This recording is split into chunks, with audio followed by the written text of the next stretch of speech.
Өнөөдөр Дурсамжийн газрын зураг намын зохиолч Бэмнэн Махтай уулзгаар ирсэн байна.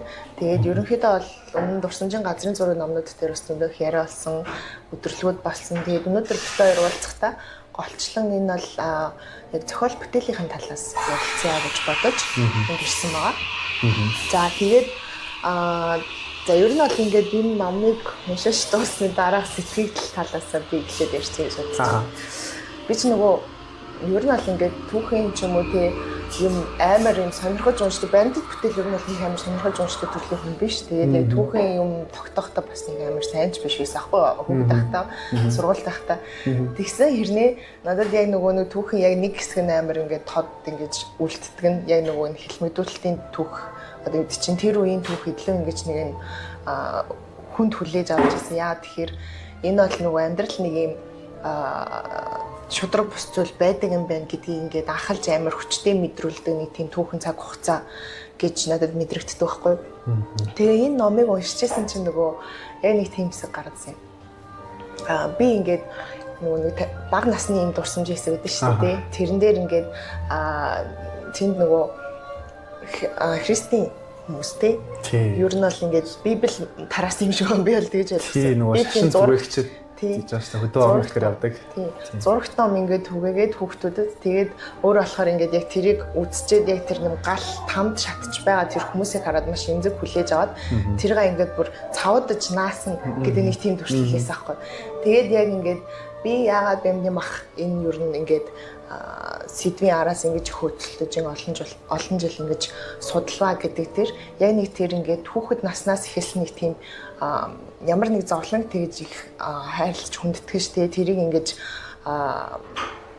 багч болтгоо ингэж ангаах гэсэн нэг тийм мэдрэмж бас үлдчихэж дээ тэрнээсээ үүдэлтэй магадгүй энэний араас ингэж хөөцөлсөн баг гэсэн мэдрэмж төрж ирсэн. Тэгээд яг энэ сэдвийн араас ингэж явж ирсэн тэр тухайга яг нөгөө нэг нэрнээсээ ахуулаад Дурсамжийн газрын зураг гिचэнгүүт нэг юм ерөнхийдөө нахам бол хоёр юм шугам байгаа шүү дээ. Дурсамж ч хувь хүний хувьд бол дандаа өнгөрсөн цаг байдаг. Тэгэхээр бид нэр одоо амьдраад байдаг. Тэгэхээр дурсамж нэг талдаа гоё ингээд эргээд дурсахад ирээдүй рүү явах гэж өөрийгөө ингэж сүвчигээ барагцаалахад баримжаа болдог сайхан зүйл байхгүй. Нөгөө талдаа дурсамж хит баян дахин дурсагдаад ерөөсө өнгөрсөн дурсамжаас салж чадахгүй байх гэдэг чинь бас нэг хэцүү. Тэгэд дурсамж бол ийм хоёр талтай. Нэг талдаа муугаарч нөлөөлнө, нөгөө талдаа бас сайн ч байж болно. Тэгэхээр энэ номон дээр гарч байгаа тэр бага насны дурсамжууд бол миний хувьд бол сайхан дурсамжууд байгаа хэрнээ бас тэндээс заримаас нь ингээд салж хаагцах хэрэгтэй дурсамж байгаа байхгүй. Тэгээд хэрвээ жажигсан бол ингээд явсаар байгаа төгслийн хэсэг дээр бол би ингээд амжин өнгөрсөн хот суурин газар болгондоо дурсамжуудаа ингээд тэр чигт нь ингээд үдэж үлдээлээ гэж байгаа. Тэр дурсамж одоо тэр багын дурсамжууд ч юм уу өмнө байсан дурсамжууд миний хувьд яг өмнө байсан шиг тийм хүчтэй нөлөөлөхөө болж байна гэсэн үг. Дурсамжуудаас салж ийн гэсэн үг шүү дээ. Дурсамжууд тавьж явуулж ийн гэсэн үг. Эргээд тэндээс оронд нь юуг олж авч яах вэ гэхээр нөгөө нацаг доржийн замаар явсан тэр улс орны дурсамжуудыг олж авч өөрөөгөө дүүргэж байгаа байхгүй. Тэгэхээр би нэгэсэндээ юу ч хэлэх гээд нөгөө дурсамжийн хувьд бол хувь хүн байснаа би эргээд түүхийн нэг хэсэг юм уу улс орны нэг хэсэг эс болж нийгмийн хүн болж хувирч байгаа бас нэг процесс явж байгаа. Тэгэхээр энэ хоёр дурсамжуудыг зүгээр л ингээд зохиолын холбоос болгоод хүүхэд насныхаа дурсамжийг ингээд бас тоочод явцсан биш гэж би бодож байгаа. Тэгээ энэ хоёр хоорондоо юм холбоотой. Нэг нь гээгээд нөгөөх нь олж авч байгаа дурсамжууд байгаа гэж байна. Тийм тий. Тэгээд яг хуу тэр намайг баг сургуульд байхад шашин номлогчд ирээд тэр айхтар нөгөө шашны юм тэр үчирний библийн юм зурагт номнууд л тараадаг гэсэн. Хэдэн 100-аар ингээд тараачдаг. Сүүлд нь ингээд манай сургууль дээр орхио авчихсан. Тэгээд бид нэр сүүлд нь хүртэл тэр номыг ингээд зөндөө хүүхэд авахгүй тэр ингээд тараал байжсан байхгүй. Тэр чинь угаасаа 90-ад оны үед яг нөгөө христийн шашин орж ирээд номлогчд хөдөөгөр явж ном тарааж байгаа шүү дээ.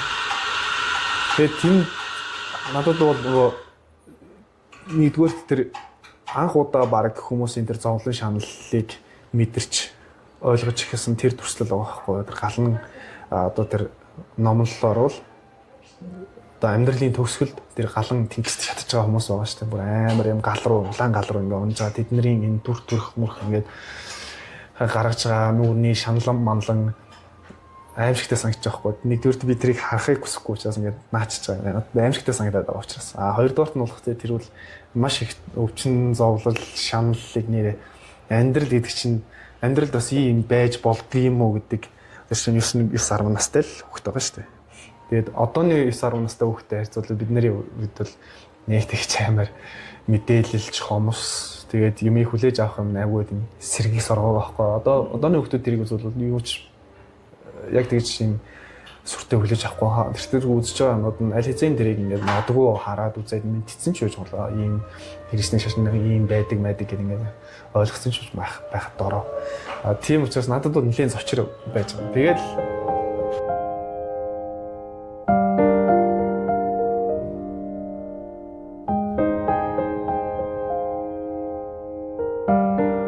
анхны тэр хүний зовлон шаналлыг мэдэрсэн тохиолдол нь тэр баг.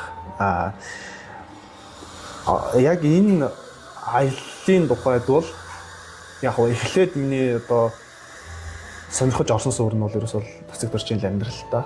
Өсвөрж яагаад ингэж герман сурсан нэг тийм 3 4 жил тэгээд тэрнээс хойших амьдралын мөрчлөг нь амьдралын одоо хамгийн гол шийдвэрлэх зохиол бүтээлийн хүүд аваад үзчихсэн. Яг л тэр нөгөө герман сурч ирснээсээ хойших нас уртлах тэр хэсэг хугацаа бол яг уран бүтээлийн оргил үе байсан байхгүй. Тэгээ энэ хүн оюун санаа болон бие физиологи өвдөж гисэн яг тэр Европод өнгөрөөсөн цаг хугацаанд бол нас бий төрсэн. Тэгэхээр энэ цаг үеийг нь илүү тодорхой судалж харах хэрэгтэй юм байна гэж бодвол тэгэл агуу тийм романтик бодол тэгэл тэрнийхээ хойноос явж байгаа л тэр шүү дээ. Тэгээд романтик бодол маань тэр чинь энэ бүх цаг хугацаанд олон удаа хөрвөж байгаа шүү дээ. Романтик биш болж хувирч байгаа ч үе байгаа. Романтик хэвээр нь гаргахыг хүсэж байгаа ч үе байгаа. Тэгэл явсаар агаад эцэст бол нэлээд романтик биш нэлээд бодит маягаар бичигдсэн ном дээр бол бичигдсэн байгаа шүү дээ. Эхлээд бол нэлээд номын уур амьсгал бол романтик аялал тэгэл нэг залуугийн аялал хот дамжаад аялж байгаа. Тэр хугацаанд өөрийнхөө одоо дурсамжуудыг эргэцүүлж байгаа ч гэдэг юм уу юм. Нэлээд юм хөнгөн романтик маягийн уур амьсгалтай байснаа. Яг амьдралын төгсгөл үе тэр скетний хэлэмгдүүлтийн тухай хэсгийг уншаад ирэнгүүт хүндрхээс уурал арахгүй болчихж байгаа байхгүй. Тэр чинь зүгээр тийм хөнгөн ингэж бичгээд айгүй хэцүү сэдв болоо авчиж байгаа. Тэгэл олон удаа засвар оруулж байгаа л ер нь номын нэг 50% бараг тийм уур амьсгалтай тэр хэлэмгдүүлтийн тухай сэдв болоод авчихсан. Тийм л романтик биш гэд романтик биш хоёр гэдэг ба штэ. Тэнгүүт нөгөө нэг одоо зохиол бичин гэд ингээд сууж байгаа одоо хүн байлаа гэж төсөөлөө л тоо. За түүхэн юм явдлаар зохиол бичиж гэд болдгийг. Тэнгүүт тэрэн дээр хамгийн гол нь яг юм сонирхолтой зүйл барьж авъя гэвэл хүн сэдв болж таардаг. Тэгээд тэрийг болохоор зохиолчид хөвчлэн одоо надад бол ингээд бас нэг талын дутагдал болоод байгаа юм болохоор тэрийг хит романтикжуулдаг тий. Хит уянгаа харилцуулдаг. Тэгээд тэрийг ингээд хүнийг тэр одоо түүхэн цаг хугацааны тэр хэцүү үйл явдлыг хүнийг одоо уйлуулах гэсэн, шаналлах гэсэн ч юм уу те нэг зориудын хүчилсэн юм руу хитрхи түлхэх гэдэг те уран сайхны талаас авч үзэхээр дурсамжийн газрын зураг роман дээр болохоор энэний тэнцвэрийг маш гоё баримталж авч явсан гэдэг дээр үсэн холттой бүтээл болоод байгаа. Тэнгүүт одоо юу гэдэг чинь би болохоор хамгийн анхлаад зүүмэл роман гэдэг үгийг хараад энийг за энэ хэлбэрийн талаас ажилласан ажиллагаа байна гэж харж байгаа юм. Тэнгүүтлээ зүгээр л яг энэ хэлбэрийг харуулах гэсэн байх үедээ гэсэн хар турж байгаа хгүй яг ингээ уншиж үзээгүй зүгээр л ингээ гадна талаас нь харж хахад хитрхи хэлбэрийг харуулах гэсэн байх үедээ гэж бодоод тэгээд дараа нь уншиж дуусаад харахад эхлээд бол агуулга байгаад тэр агуулгыг барьж авч жагаад явж жагаад үнэхээр энд тохирох хэлбэр юу байна вэ гэж бодож энэ дээр эргэж ирсэн байна гэсэн дүгнэлтэнд ер нь бол хүрч байгаа хгүй. Тэгэхээр ер нь бол ингээд тэр хэлбэрт хүртэл энэ агуулгыг тэр хэлбэр хоёрыг ингэж зохицуулж дээрэс нь энэ цаагаараа яагаад байна гэхээр тэрний түүхэн шарахтай хүнд цаг үед айгүй хүндэтгэлтэй хандах нэг юм арга хэрэгсэл болчихж байгаа хгүй. Хитрхи уянга хайлт биш те. Эсвэл хитрхи баримт биш. Яг ингээд дундаж голыг олоход танд яг тэрэн дээр ажиллах тал дээр юу гэсэн бэ? Тэр бол ялтчгүй хамгийн хэцүү хэсэг нь байсан. Тэн дээр ер нь хамаг ихэнх цаг зарсан баг. Тэгээ түүхэн юм чинь хэцүү шттэ. Яг он цагаа бариад бичихээр түүхийн ном болчих гээд байдаг. Судалгааны ном шиг болчих гээд байдаг. Бүр фантазлаад ингээд уран зохиол болгоод ирчихтэй. Үннээсээ холдоо явчихдаг. Сэтгэл хөдлөл орчтой. Тэгээ энэ хоёрын балансыг яаж барих вэ? Тэгэхээр нэг тэндээс нэг цогтгсан нэг бяцхан зайлн нь бол зохиолоо хоёр шугамтай болгоод нэг нь болох дээр нэлээд юм баримтат маягийн non fiction маягийн болчихоо. Нөгөөх нь болох дээр яг уран зохиол юм. Тэгээд нөгөө хоёр лайнтай нэг кино ч гэсэн тэгж явдсан шүү дээ. Одоо ба өнгөрсөн гэдэг.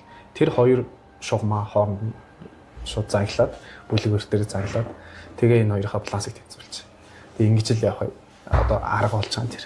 Нөгөөтэйгөр нэгэнт одоо ингээд болсон үйл явдлыг уран зохиолын хэлбэрээр дүрслэхэд тэрийг одоо бид нар жишээ нэгдээ бид хоёр зүгээд юмар зүүцсэн нөхөстө хувцас өмсөн бол энэ зүүмэл дээл гэж хэлж болно те.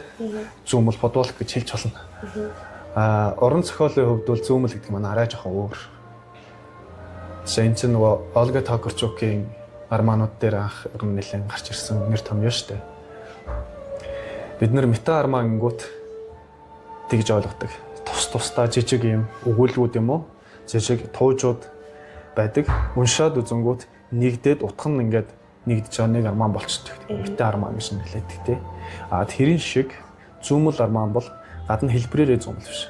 Би жишээ нэг тэгээ баахан олон ингээд текстүүд нэг номонд багцлж байгаа юм да. Өвчөө зүүмэл гэд оруулж уддаг байхгүй. Зохиолуудыг өрнөгөөрөө унж байгаа. Нэг зүгдээдсэн юм байхгүй. Хоёр шугам явж байгаа. Хоёр шугам дараагийн бүлгүүдээр яг ингээл цаг хугацааны дараалалаараа өрнөөл явж байгаа. Нэг онцлог нь бол нэг нь цаг хугацааны дараалалаар урдаас хоошоо орнолтой. Нөгөө төнх дээр хойноос урагш орнолтой. Жишээ нь гол дүрийн өгүүлэмж. Жишээ нь одоо үгдгээ уран зохиолын хэсэгтэр хэсэгт орж өөд болж байгаас эхлээд хоошоо ухарч явж байгаа. Тэгээд ачилсан бол тэр ингээд төрөх хүртэл ингээд ухарч байгаа. Нөгөөх нь болохоор миний холбоо дээр ихэлснээс эхлээд хоошоо явж байгаа ч гэдэг. Тийм маягаар зүгээр энгийн ингээд болгоод.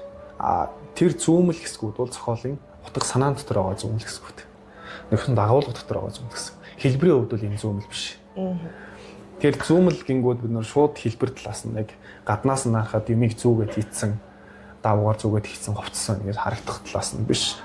Утгын хувьд, агуулгын хувьд утга санаануудыг яаж зүүж оруулж тэр нь эргээд одоо жишээ нь 5 дугаар бүлэг дээр байсан зүйл дотоод одоо зохиолын бүтцийн асуудал, нарийн асуудал байна шүү дээ. 5 дугаар бүлэг дээр байсан зүйл яаж урдах 1-р бүлэг дээр байсан зүйлтэй холбогдож байна. Тэн дээр уншиж байгаа хүн уншиж явж байгаад тэр утга санаа чи энд ирж тайлгаж байгаа юм байна штэ гэдгийг босож очиж тэр хөдөлгөөн одоо уншигчийн тэр сэтгэхүйн хөдөлгөөн илүү идэвхтэй олон байна гэсэн үг. Тэгэхээр нөгөө дотоод бүтцийн асуудал болчихж байгаа. Зарим зохиол бол нөгөө айгу энгийн бүтцтэй байгаа шүү дээ. Үйл явдал эхлээд зохиолын үйл явдлын эхэн дээр нэг баатар гараад тэгэл тэр нь учир шалтгааны тайлбар явж байгаа ингээл дараа нь тайлгадаад төгсдөг ч юм уу. Энгийн бүтцтэй. Нөгөө бид нарын уран зохиолын одоо чи өөрөө сурсан учраас чи уран зохиолын задал хийхэд үздэг шиг эхлэл тайлал өрнөл ингээл оргил хэсэг гээл тэгэл төгсгөл болдог ч гэдэг шиг тэгээ зохиол заавал ингээл өрнөл юм уу зөрчилтэй байна гээл тэн дээр яриад тэгэл зурглалаа ба штэ тий. Эхлэл имиж гал өрнөл дээр ингээд дэше орглоо тэгээд төгсдөг гээл хөгжим бүтээл шиг тэгэж тайлдаг. Зүүмэл зохиолын хувьд бол хаанаач тэр зөрчил нь явж байгаа магадгүй зүгээр. Нэлээ юм хөдөлгөөнтэй л гэсэн. Тэгэхээр яг уншигчаас нэлээ оролцоо шаардаж магадгүй. Гэтэ нэг амар тийм одоо юу гэдгийг Кортосрын чарта марта шиг тийм байна. Айхтар тийм хэцүү бүтцтэй л юм биш л те.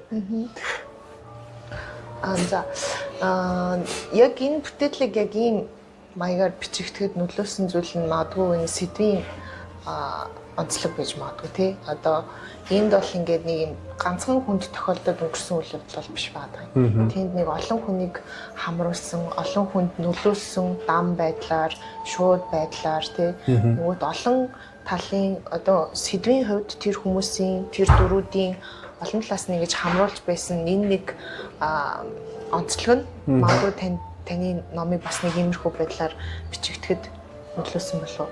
Тий, одоо жишээ нь яг уншсан хүмүүстэй ярилцаад зонгууд нэг ийм хандлага гарч байгаа. Ихэнхний яг нацаг дуржийн тухай ном гэж хүлээж авч байгаа. За мэдээж нацаг дуржийн амьдрал гарч байгаа. Тэгэд энэ дээр бол яг дүргээ дээрх юм бол нацаг дурж гол дүр биш болж болно. Нацаг дурж зүгээр тухайн цаг үеийнхээ тэр хилэмдүүлд өртсөн сэхэтэн давхраг тэгээд тэр хилэмдүүлд өртсөн хэдэн мянган хүний зүгээр нэг нь л байгаа байхгүй. Бид нөгөө нацаг дуржийг түүхнийг бүгдээрээ мэддэг учраас тэрийг ингээд ойр хүлээж аваад штэ таньдаг юм шиг. За чи бид тэр би нэгэ таньдаг шиг таньдаг хүнээ одоогод энэ чи ингэсэн юм байна гэдэг их чухалчилж хүлээж аваад байгаа байхгүй. Гэтэл тэн дээр бол нацаг дурж гэдэг зохиолч бүх хүний мэддэг тэр аваа зохиолч маань зөвхөн зохиолын дүр болоо гарч байгаа байхгүй. Тэр үйл явдлыг ийм болсон юм а гэдгийг зөвхөн хүмүүст хүргэх дүр болоод орчиж байгаа. Нөгөө талдаа болох тэр хилэмдүүлэлт гэдэг сэдв бас өөрөө дүр болж харж байгаа. Тэгэхээр би нөгөө зөвхөн нацаг дуржийнхаа тухай хүүрнээд байх биш. Эхний хэсэг дээр л өөрийг нь гаргаад тэгээд тэр хүн нас ураад зохиолоос гараа авчиж байгаа. Дараа нь өгүүлэгчд нь солигдоо авчиж байгаа. Өгүүлэгчд хизээ солигдсон ч гэсэн стил зохиол маань нөгөө нацаг дуржийнхаа тухай хүүрнээл байгаа. Тэгэхээр яг ялгаатай байдал нь хүний амьдралыг, хүний намтрыг, хүний өнгөрүүлсэн айж амьдралыг шууд гадна талаас нь хоёр дэгч биес хүүрнэж өгүүлэх нэг өөр. Яг тэр хүнтэй холбоо хамааралтай эргэн тойронд нь байсан хүмүүсээр дамжуулж өгүүлэх нэг өөр байх л гэж бодсон. Жишээ нь одоо үгдгээ 2 дугаар бүлэг дээр санктын бүлэг дээр охин нь гарч байгаа шүү дээ. Энэ хүн энд ийм зүйлүүдтэй өршиж хаад охин нь бас тэнд юу туулж исэн юм бэ? Тэнгүүд эн чинь явсаар хагаад Улаанбаатар, нацаг дурж Улаанбаатарт байна. Охин нь Санктад байна. За тэгээд дараа нь тэр хүүхдүүд Берлинд байсан байна, Лайпцигт байсан байна. Ингээ очих тэр энэ зовлон чи өөрөө нэг хотын зовлон, нэг улсын зовлон, нэг твийн зовлон, нэг нийлээд баг нэг дэлхийн зовлон болчих واخхой. Зовлон ингэж яг дурсамж шиг ингэж тэлж томорч нэгдэж нийлж яадаг гэдэг санаа. Тэгэхээр би нөгөө дурсамжууд ингээ хоорондоо нийлээд томроод идэг гэдэг санааг бол яг тэр зовлон дээр ч гэсэн тэр аллах, хядлах, хилэмдүүлэлт янз бүрийн юм дээр ч гэсэн илэрхийлж хийгээл зорж байгаа юм л да. Жишээ нь нөгөө тий Улаанбаатарт Монгол улсад ийм хилэмтүүд болж хахад Герман жишээ нь дэлхийн 2 дугаар байнгээд аимшигтай үйл явдал болж ирсэн. Энэ дэлхийн ийм шархал үлдчихэж байгаа байхгүй. Тэр Монголд бас хилэмтүүд бол улс үндэсний хувьд шархалууд үлдчихэж байгаа.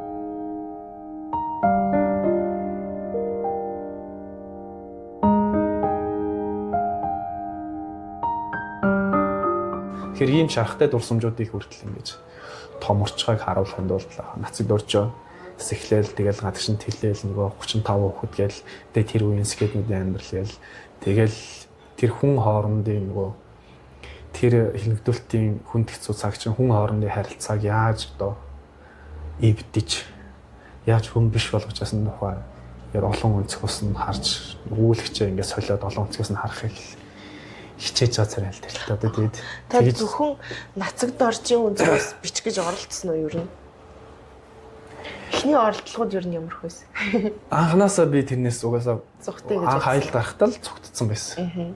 Яг бол анх аялалд гарсан тэр эхний нийтлэлүүд бол би зүгээр өөрийнхөө өнцгөөс бичсэн байсан шүү дээ. Нэгдүгээр биеэс яг өгүүлэл тэгэл юу гэдгийг нацаг дуржийн амьдралыг би ингээл хоёрдугаар биеэс хүүрнэл ингэжсэн юм байна, энд байсан юм байна, тэнд байсан юм байна, ингэж явсан юм байна гэж ингээд бичиж байгаа шүү дээ.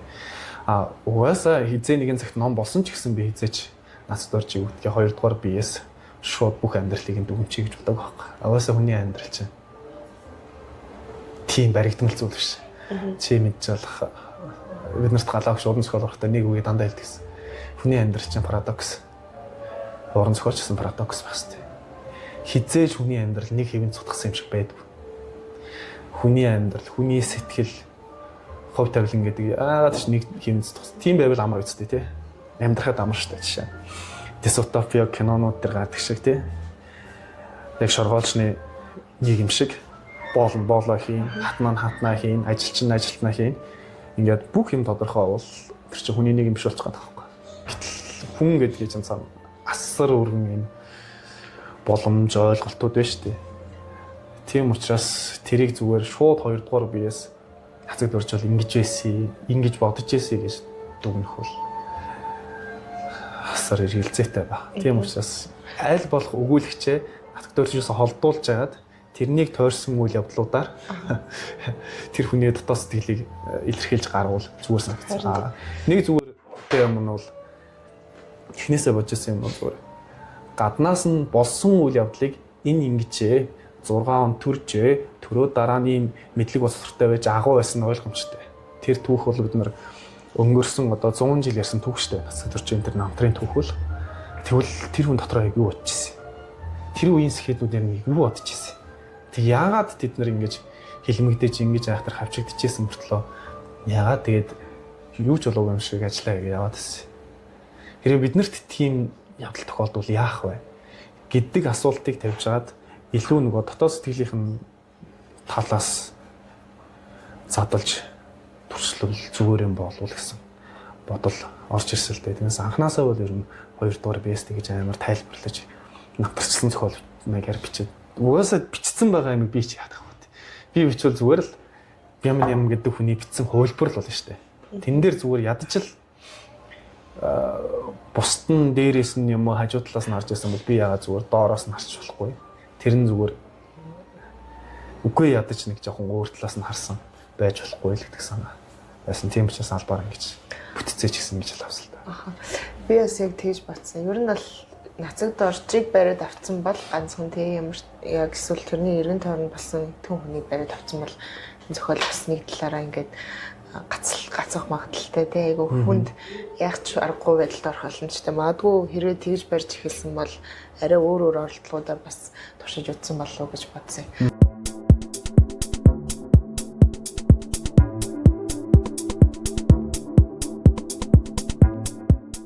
Нэрний тухайд.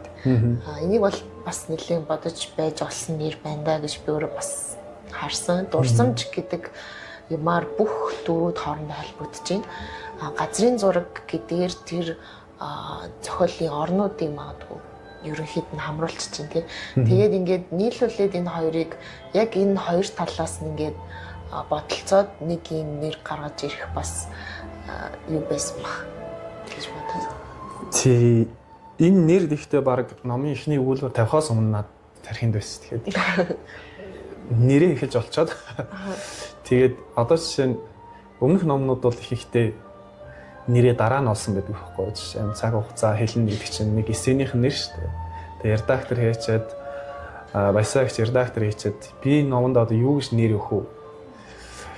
Чи энэ доторх гоё гарчигнуудаас л өгчөөч. Ийм гоё гарчиг байна шүү дээ. Тэгээд яг Задин Смитийн тэр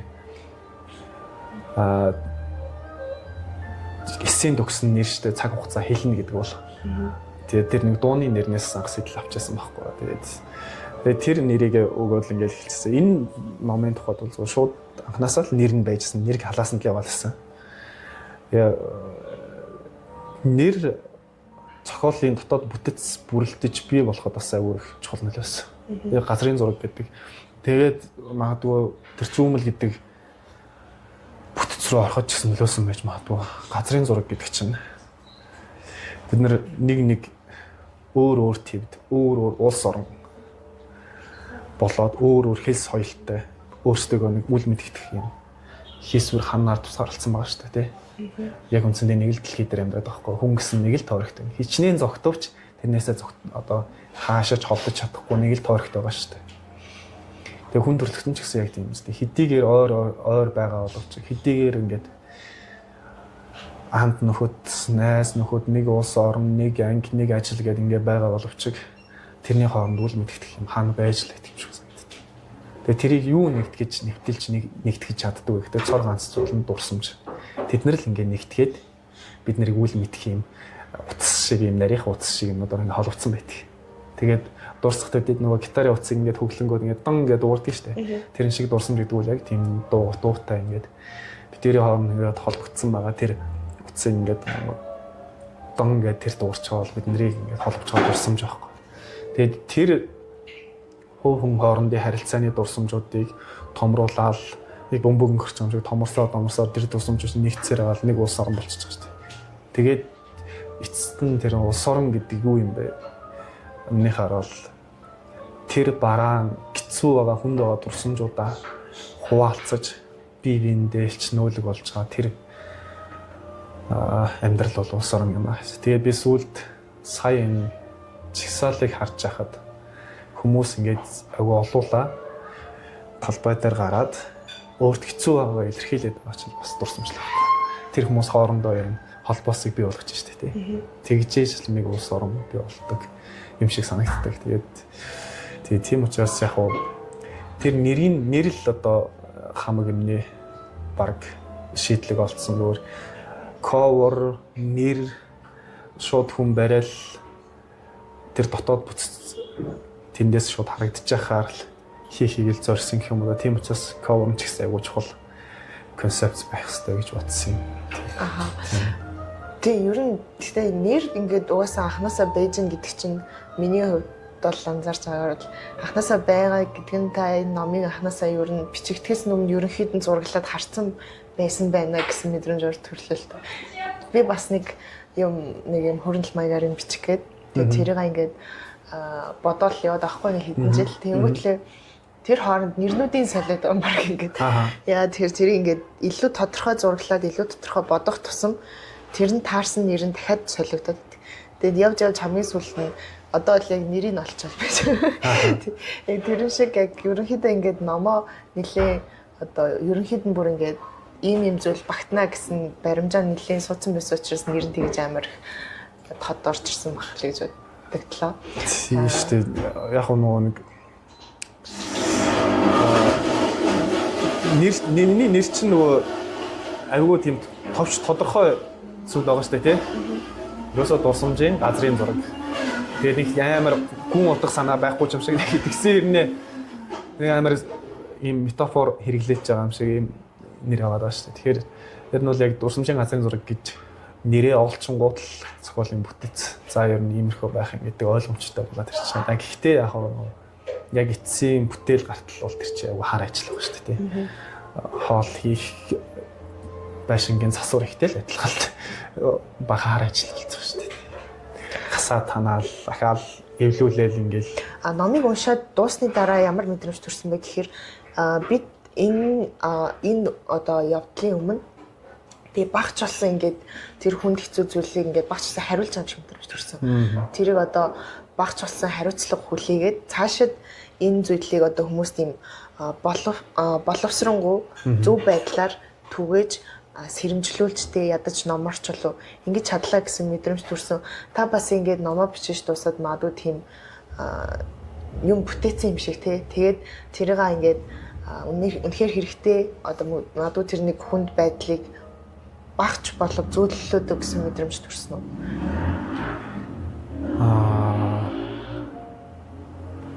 Би нөгөө юуны 18 онд цаг хугацаа хэлэн номоо бичиж байхад хангааны тухай бичижсэн байхгүй. Тэгээд тэр үуч хангаан чинь Нобель аваагүй ер нь их мэдтгүүл байсан баг л та. Би нөгөө янз бүрийн их сурвалжууд харж байгаа л ингээл эсэг бөгнүүлэл бичиж байгаа шүү дээ. Тэгээд тэр хангааны хөвөн ирлээ. Тэр чинь яг англи дээр хэлбэгдсэн нэр нь бол хүний үйл human act гэж байдаг гэсэн байна шүү дээ. Тэгээ хүний үйл гэдэг нэртэй.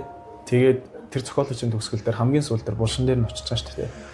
Булшин дээр очиод ингээд нойтон цас орсон. Нойтон цас нь ингээд хөлийнхин шагаа нойтон цас хөлийнхин шагааг хайраад тэгээ ингээд тэрийг ч анзаарахгүй булшин дээр нь ингээд аллаа бариад тэр гим нүглийг Ханган бол зохиолч бол тэрнтэй өгүүлэгч бол ямар ч холбоогүй шүү дээ. Тэр 85 оны үйл явдалтай тэр чинь баг төрөөчгүй байсан мөн хүүхэд 9 настай хүүхэд байсан ч гэлээ 10 настай хүүхэд байсан ч гэлээ гэж ярьдаг шүү дээ. Ямар ч хамааралгүй хүн түүхийн ямар нэгэн үйл явдлын өмнөөс гимшин гэдэг ямар сонирм байгаа шүү дээ. Тэгэхээр тэр нийт улс орны хэмжээнд болсон юм уу? Нийт ард түмнээрээ үүрсэн тэр нэг аимшигтай хүнд хэцүү явдлыг өөрсөн дээр тусаж аваад тэрийг ахиж яриад орчин үед ахиж бүр ингэж нийт нөгөө хоорондоо хуваалцсан гэдэг л бид нарыг хийж чадах юм. Гимнөөс нь гимшиж байгаа тэр үйл байж болох юм. Зөвхөн өнгөрсөн бол яг өнгөрснөөс бид нар өнгөрсөн цагийг чинь бид нар итгэхгүй цаг гэж авч байгаа шүү дээ. Ямар ч амьдралд оролцоогүй болцсон. Нэг нь өнгөрсөн. Хэрвээ гэж байхгүй түүхэнд гэж ярьдаг. Гисэн хэрнээ бүх зүйл дээр өнгөрснөө л ухдаг. Өнгөрснөө л баримжаалдаг. Тийм учраас өнгөрсөн цаг бол ямар нэгэн итгэвтэйгээр бидний амьдралд оролцдог. Тэгээд эндээс ямар нэгэн зүйлийг сурч, мэдэрч тэгээд бид нар цаашаа явж байгаа шүү дээ. Тийм учраас миний санаа ч гэсэн хуу хүн ч гэсэн юм шүү дээ. Өөртөө тохиолдсон, бага насндаа тохиолдсон ямар нэгэн хүнд хэцүү зүйлийг тэгээл хин нэгэнд хэлэхгүй яваалаа бол дотор улам буглаал идэх. Дараатай болоод идэх, улам хүндрээл идэх. Тэгээл нэг өдөр нөгөө үлгэр дээр гардаг шиг чулуундаа өзөөндөө чулуу зуусан мангас шиг дэлж хөвчөж байгаа байхгүй. Тэр шиг ард түмэн ч гэсэн өөрсөндөө тохиолдсон тэр хүнд хэцүү нийтийг хамарсан зовлон хуваалцаж явах хэрэгтэй, ярьж явах хэрэгтэй. Тэгжээж нэгдүгээрт нь тайвширн, тайтарн тэр хүмүүсийн өмнө нэг гим нүлээ цанаатгаж болох юм. Хоёрдугаар нь болох дээр тэрийг дахин давтагдахаас бид нэр тойрч гарах тийм. Ер нь гэхдээ дахин давтагдахаас сэргийлэх гэдэг дээр нэвтрхий ач холбогдол гэж яриад байдаг болохоос хамгийн гол нь улс үндэстнэрийн нийтээрээ тайтгарах хэрэгцээ бас амирх байгаад идэв шүү. Яг нэг тийм тайтгарах болон нэгдэх чанар байхгүй юу? Чи хүмүүс яаж хоорондоо ойртоод татнаас тий. Мэдээж баяр жаргалтай үе хаваалцдаг. Гэхдээ хамгийн чухал нь зовлонгоо хаваалцаж хоорондоо татнастай шүү дээ. Зовлонгоо хаваалцдагсан хүмүүсийн хооронд зайн ойртож, зовлон нэг болоод тэрийг хуваалцах тусам зайнууд нь ойртож илүү татна болдог гэсэн санагддаг. Улс үндэстний хувьд ч гэсэн адилхан. Нийтээр одоо юу гэдэг туулсан тэр зовлонгоо хоорондоо хаваалцаж, тийм төх дэлхийн түвшин зөндөө багш дэлхийн 2 дугаар дайныг дүүх. Европ, Германчуудыг аваад үзэхэд тийм. Нийтээрээ тэр зовлон туул авцсан. Оросуудыг аваад үзэхэд тийм. Ерөөсөө нийт олноороо аимшигтай зовлон туулсан улс үндэстэн бараг дэлхий дээр туулаагүй үндэстэн зөөх юм лээ. Яг ингээд би зүгээр сонирхож үзчихсэн. Хаана юм геноцид болсон байна? Хаана юм үе олноор нустгсан юм аимшигтай явдлууд болсон байна? Улс үндэстэн болгонд ийм бараан түүх байдаг. Тэрийгэ хуваалцаж, тэрийг нэг нүгөө ярьж, тэрийгэ хуваалцсангууд хоорондоо ойртож ирдэг. Бид нэг ийм юмыг туулсан юм чинь бид чинь нэг үндэстэн биз дээ. Бидний зовлон нэг үсттэй. Тэгвэл бид нар нэг үндэстэн, нэг улс орон. Тэгээ бид нар яга нэг зүг рүү харахгүй байгаа гэдэг ч юм. Тийм зүйл дээрээ тулгуурлаж нэгдэж нийлээд тэгээд цаашаа явдсан мэлээ л дээ. Тэгэхээр миний хувьд бол бас яг энэ бараан түүхэл бидний бас ярих хэвээр хуваалцах хэвээр түүхэлж байна. Зохиолч хүмүүсийг улс үндэстнийг ингээд нэгтруулдаг гэдэг нь бас яг энэ дээр гарч харагдаад байгаа юм шиг байна. Тэр хүмүүс түүхийн ч юм уу те магадгүй тэр улс үндэстнийхээ хамгийн эмзэг цэгүүдийг нь олж бичиж чаддаг байх юм бол тэр нь аяндаа хүмүүсийг хооронд нь нэгтруулад аяндаа тэр хүмүүсийг хооронд нь ойртуулад байгаа юм шүү. Тийм учраас тэгж үздэг юм бол уус би таны ярьж байгаас амар гэнтэж бодогдлоо. Чи магадгүй зүгээр зохиолч хүн болгоно л зүгээр өөрийгөө хоослох бож гэх юм уу? Зөвхөн хувь хүнээ бодоод хувь хүнийхээ үзэл санааг түгэх гэж юм уу? Тэгж бичдэг зохиолч байхгүй хаа. Зохиолч хүн болгон цаанаа ямар нэгэн агуу санаа аав зүйлийг дэлгэрүүлж чинь л гэж боддог.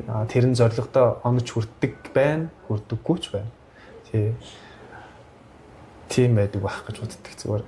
Яг бүрэн дэлхийн нийтээр хүлээн зөвшөөрсөн өөрсдийнхөө улс үндэстний тэр зовлон жаргалаар зүгээр төлөөлүүлээд хүн төрөлхтний нийтийн дээр цан гарын шин зовлон жаргал амьдралын түүхийг өрнөсөн зохиолууд илүү олон жил тисэж үлдэж уншигддаг баха. Ер нь тэгээд нэг ярилцсан ясуу гэж бодсон зүйл ингээд ер нь болсон гэж ойлгож байна. Тэгээд урилгыг хүлээн авч бидэртэй ярилцсан их баярлалаа. Баярлалаа. Би ч одоо зөндөөл болон ном гарснаас хойш зөндөөл болон ярилцлагад орлоо. Гэтэ нөгөө зохиолынхаа дотоод бүтцийн тухай тайлбарлах тийм боломж бол нэг гараагүй. Тэгээд адилхан хоёулаа нөгөө уран зохиол судлалын анги төгссөн хүмүүс учраас бас дотоод нарийн ширийн зүйлийн тухай ярихад надад ч ихсэн сонирхолтой байна. Гэтэ одоо өөрийнхөө зохиолыг ингэ задлаад ийм бүтцтэй гээд хүүхдүүд хичээл зааж байгаа юм шиг ярих нь хэр оновчтой вэ гэдэг юм мэдхгүй. Тэндээс би жоохон зайсаж байгаа. Ямар ч тач нөгөө уншсан хүмүүс бол өөр өөрсдийнхөө харах байх, өөр өөрсдийнхөө тайлах байх. Тийм. Тэгэхээр тэр нь илүү миний нөгөө зүүмэл итгэл нийцсэн болов. Баярлалаа. За баярлалаа.